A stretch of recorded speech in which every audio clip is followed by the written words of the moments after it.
Good morning, everyone. Pete Pardo here from Sea of Tranquility. Welcome to another edition of Worst to Best Albums. Yes, we've changed the name of the program, but everything else remains the same. So on this kind of really dreary, foggy, chilly day in early January in New York, feels like a perfect day to talk a little bit about the albums from Rainbow. All right. So the reason I decided to do this particular episode of Worst to Best Albums today is because I just got done reading this very fine book by Martin Popoff, Sensitive to Light, The Rainbow Story. Okay, this is basically an updated version of his original biography on Rainbow that he did a number of years ago. And I will say, Martin, this is a much better version. Not that the other one wasn't great as well, but this is much more complete, up to date, and a job well done. So if you have any interest at all in the band Rainbow and you'd like to read kind of a little bit about the history of the band with lots of interviews from former members, as well as get a in-depth look at the albums and the individual songs that make up those albums, I highly recommend checking this out. Sensitive to Light, The Rainbow Story by Martin Popoff. A really good read, lots of pictures. Well, not lots of pictures, but a bunch of photographs. But more importantly, just if you're a fan, a really, really fun read. Okay, so let's get down to it. So I have, as you know, on these Worst to Best Albums, I only discuss the studio albums. I will give a little shout out to a couple of non-studio albums at the end, but we're just basically going to be ranking the Rainbow albums in the order that I prefer them. Your opinion may vary. You may like some other albums better than I like them. I will say there's not a Rainbow album that was ever released that I don't like. Okay, I like all these quite a bit. So for me, I'm so close to all of them, it's kind of hard to say that one is the worst, or any are worse. But, I do like some better than others. So again, if you differ on how you rank them, feel free to put your ranking in the comments below, right? So I'm going to start at my least favorite out of all of them. How many we got here? 3, 6, 8. So we got 8 studio albums in total, okay? Coming in at the bottom of the list, number 8, but an album I still really enjoy quite a bit, is Stranger in Us All, which was the last gasp. Isn't it ironic how Tala always she always finds and plays with a toy just as I'm ready to go on the air. Okay? Amazing how that always happens. So I should have made sure there was no toys in the room before I started. Anyway, let's get back to it. Stranger in Us All. Okay, the kind of the last gasp. No, you cannot have that. This is what we're talking about here. You will have it when I'm done. Yes, thank you very much. The last Ritchie Blackmore's Rainbow studio album. I know he's got a different incarnation going on right now, but Doogie White on vocals and a total different cast of characters on guitars, keyboards, bass, and drums. A solid album, though. This is Ritchie after he left Deep Purple for the final time, right as he's getting ready to put together Blackmore's Night. Still a very strong album that kind of reminds you of bits and pieces of a lot of the, classic Rainbow albums. So can't fault it. I enjoy it. It's probably just my least favorite out of all of them, but that doesn't mean I don't like it. All right. Coming in next at number, 7. So I'm going to go with Bent Out of Shape, an album that I also did quite a bit. But for me, it's kind of Rainbow light, despite the excellent production and some really great melodic hard rock tunes. Okay. Stranded is great. Can't Let You Go is a great tune. Okay. Fire Dance is a lot of fun. Desperate Heart, a good hard rocker, probably my favorite track on the album. Street of Dreams, obviously, okay, very popular song. Drinking with the Devil, you got the beautiful instrumental Snowman. So, a fun album. An album that I liked a lot when it first came out, but, in retrospect, not one of my favorites, but I still enjoy it quite a bit.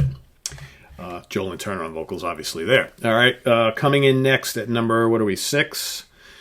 Difficult to Cure, the first release with Joel and Turner on vocals. Always love that album cover art.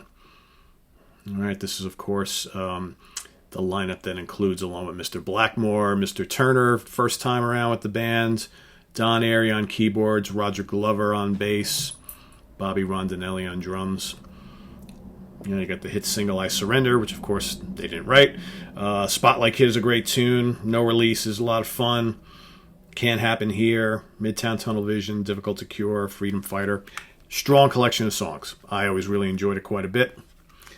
Again, not one of my upper favorites, but I like all the Rainbow albums. All right, next up, we're going to go to Down to Earth, the album that came before that.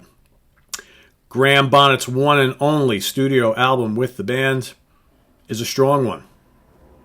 I dig it. It must have been kind of hard to follow up those 3 fantastic albums with Ronnie James Dio on vocals. That's a hard shoe to fill for Mr. Bonnet, a relative unknown at the time, but I think he did a superb job. All Night Long, Eyes of the World is a great tune. Okay, Lost in Hollywood, a great tune. Love's No Friend, Danger Zone, No Time to Lose, Making Love, kind of poppy. Not a huge fan of Since You've Been Gone. It's okay, it's fun, but I'm never a huge fan of that tune. Obviously, that's a cover song.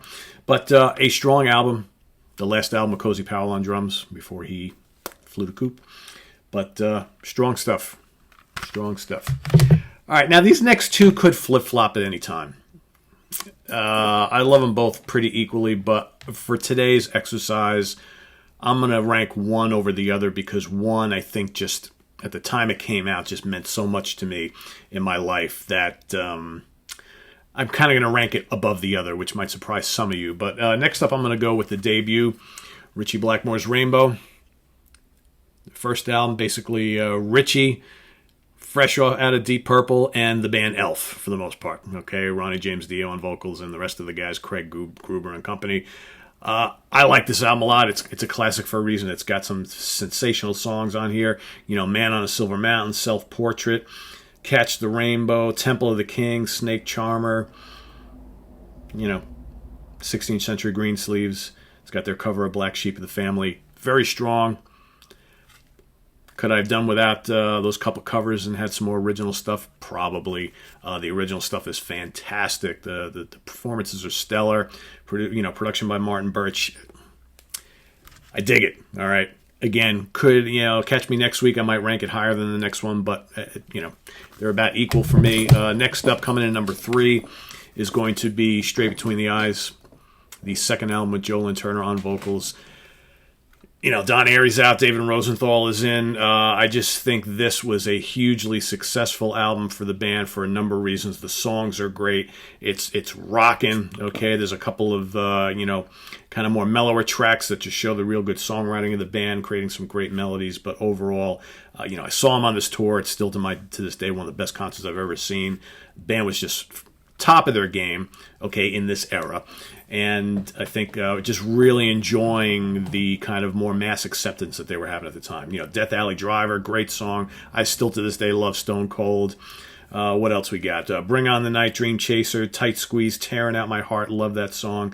Power, a great hard rocker. Mistreated, Rock Fever, not a huge fan of Rock Fever. Eyes of Fire, okay, great epic sounding tune.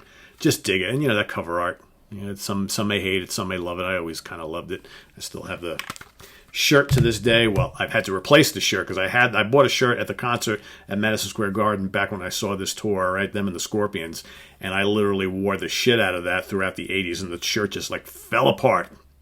So I bought it. I bought a newer version of it a number of years ago, which I still have. Proud to wear that, and display it. All right, coming in at number 2, I'm going to go to the classic, my beloved Dio years. Long live rock and roll, people. When you got that title track and you got Kill the King, Lady of the Lake, Gates of Babylon, for crying out loud, The Shed, Subtle. Love that heavy rockin' tune. The gorgeous Rainbow Eyes, Sensitive to Light.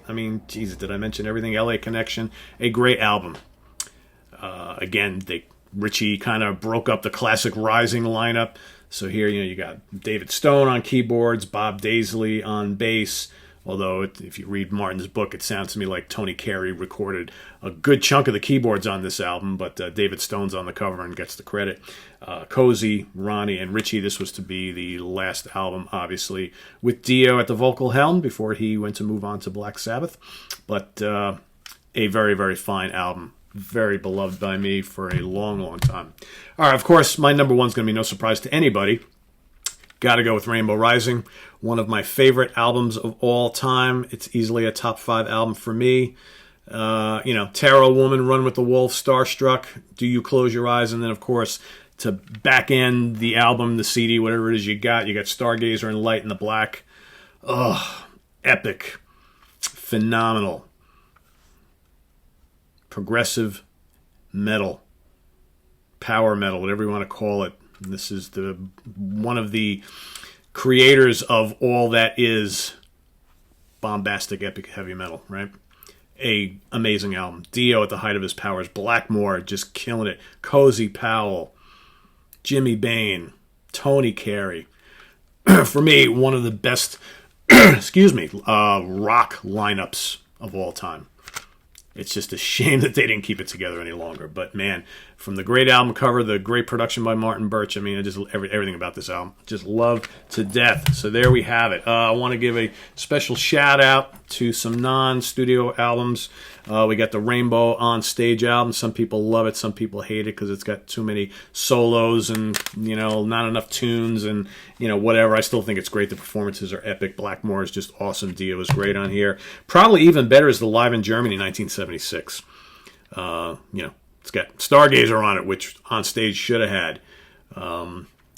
This is quite good. Plus, Do You Close Your Eyes? In fact, I'm going to listen to this when we get done because I haven't listened to this in a while. Also, Final Vinyl, all right, which is kind of a compilation of sorts that came out after, Richie and the rest of the guys went back to the reformed Deep Purple and Rainbow was kind of no more or in limbo for a while there. So this came out. It's got some great live cuts from all the various eras and singers. All right, so you got some stuff with Dio, Bonnet, Turner, a couple studio tracks. You got Jealous Lover on here, Bad Girl, some really cool stuff. A great little compilation to have. For any Rainbow fan. I remember when it first came out, there's, for Rainbow fans, like, oh, cool, something new, sort of, right? But a lot of fun. I dig it. And I didn't pull it out, but there's actually been some, the more recent stuff with Ronnie Romero on vocals, the live stuff. Okay, that's also decent if you're a fan. I'm still kind of waiting for that lineup to really click. All right, I question how much his heart is really into this current incarnation of Rainbow, or whether he's just doing it to kind of satisfy the fans and make a couple bucks. I don't know. It's like, for me, it was great to hear Rainbow was back, but in listening and watching some of the performances, I'm kind of like, it's not quite there for me. They're trying though, which is good, and maybe we'll see something else from them. Maybe not. If it's not meant to be, it's not meant to be. So what are you going to do? So, all right, just to recap my worst to best albums. I'll go backwards now. Coming in at number 1, Rising. Number 2, Long Live Rock and Roll. Number 3, Straight Between the Eyes. Number 4, Richie Blackmore's Rainbow, the debut. Number 6, right? Number 5, Down to Earth. I do this all the time, guys. Number 6, Difficult to Cure. Number 7, Bent Out of Shape. And number 8, Stranger in Us All. All right, there you have it. Worst to best albums from Rainbow. Visit us on the web at www.seatranquility.org.